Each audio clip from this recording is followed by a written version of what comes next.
Hey everyone, welcome back. Trying to buy a land in Atlas Earth and getting not in connected state, current state close initiated right now when you try to complete the purchase. Here's what's happening and how to fix it.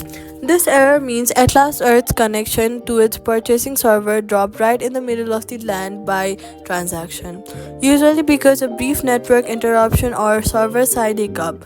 First, go to your settings, tap Wi-Fi and check your internet connection signal strength. If it's weak or showing one bar, switch to mobile data in settings before retrying.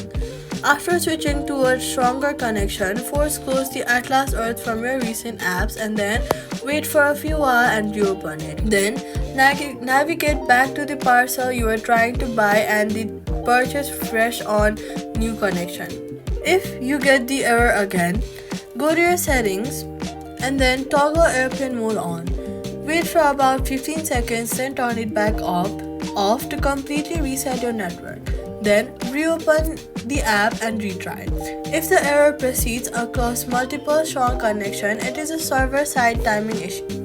Force close the app and check back in 15 to 20 minutes. So, all you've got to do is switch to a stronger connection, force close and reopen, then airplane mode reset if it keeps happening.